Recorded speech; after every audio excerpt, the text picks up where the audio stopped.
part two to my divine medicine channeling. At the end of part two, we were talking about him actually becoming an ungrounded person, not knowing how to handle the situation that he had put himself in. Ultimately,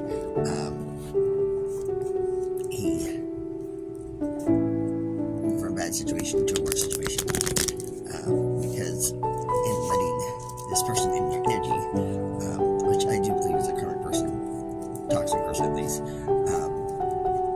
he had ultimately caused heartache. He just didn't know what to do.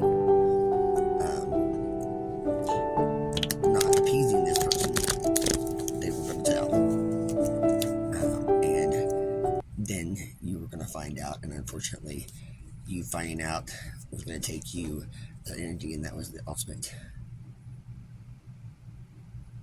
death to the relationship you guys had.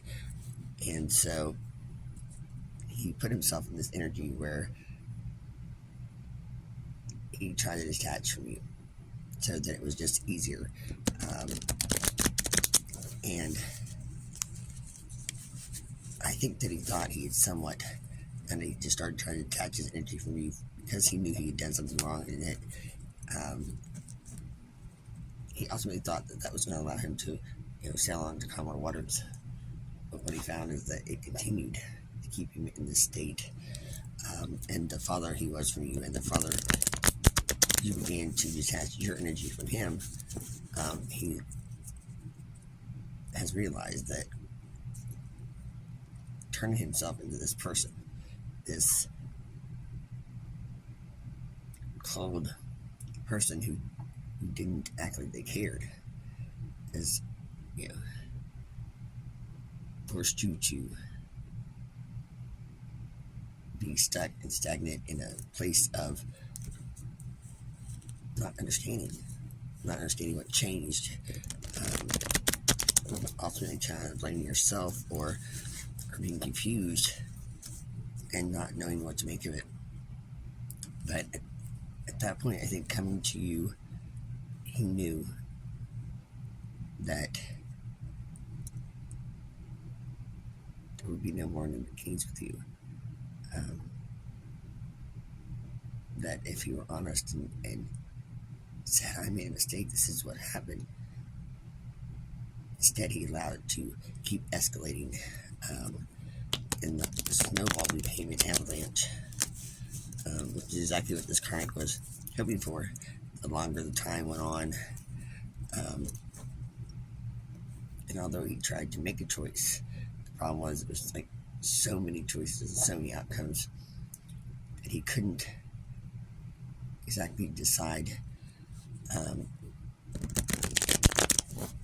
at points in times, things would get really bad between the two of you because you ultimately feeling the energy shift. He would maybe think to himself, well, maybe I am right, maybe I should have went in a different direction and went back to this same situation. But it caused delayed news, and so it kept this cycle of lie and decision going on. And the longer it went on, the more he began to know that when and if this situation came out, it was going to, fortunately, cause issues in both your lives. I think the stress started to cause issues in finances and other parts of his life, and maybe in yours. Maybe you guys live together. This may be a spouse. But I think the realization of realizing that when it all did come out, it was going to crumble, put them in such a panic that they felt like they needed to escape. Like, looking you in the eye, and I'm going to tell you the truth, it's going to be a worse death. And seeing how they hurt you, although they had been living it and knowing that feeling of, I did this to someone I know I love.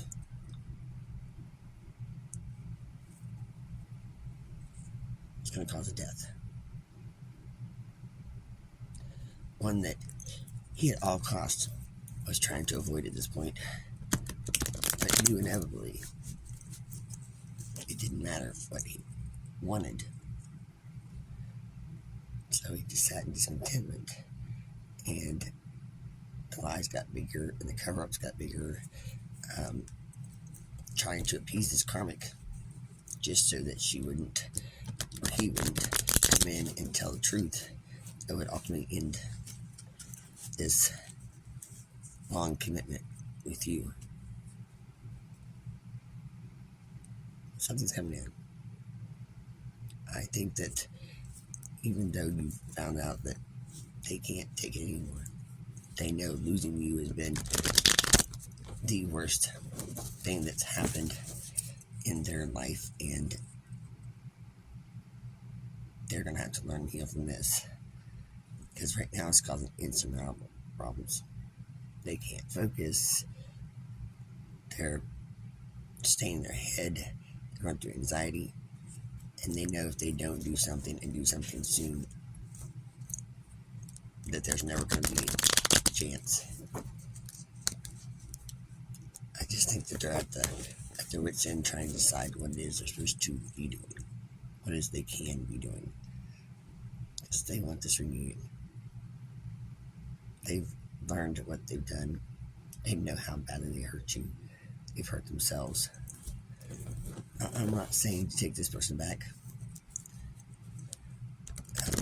Remember me, use your discernment here. Make sure that you're, baby steps. You don't take this person back.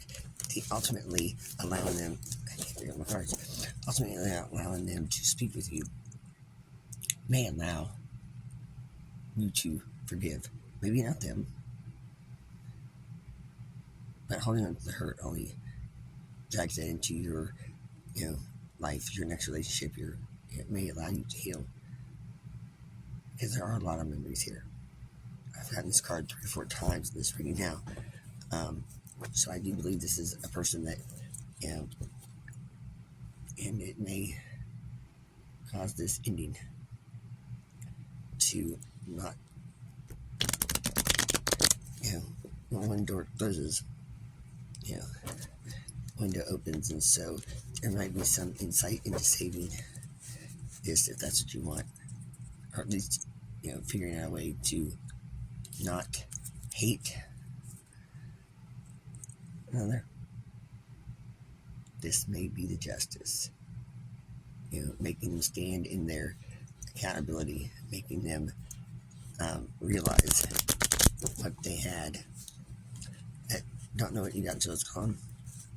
Sometimes it's often true. People have no idea until the minute you take yourself out of their energy. Because there's a chance for a very happy family here, or at least a very happy outcome. So, that being said, I don't want to be on the side of the masculine or feminine in this. Take it as it resonates. It may be a masculine energy. It may not be a masculine or a male at all. But no, they are going to take a reckless, fearless leap of faith towards you. Just hoping that you are willing to give them another chance, because they're holding on with both hands. Like I said, what does that mean for my collective?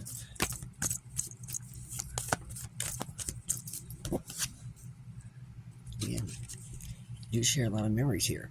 It's the 4th time I got the same card. So this is somebody you've been in a long-term relationship with. Do you, speaking with them may make you realize that you, I got the cards here, you are the person who makes the decisions here. There is a chance for a new beginning. And this is a learning scale for you. So be blessed and stay blessed. Use your discernment. As always, make your own free will choice.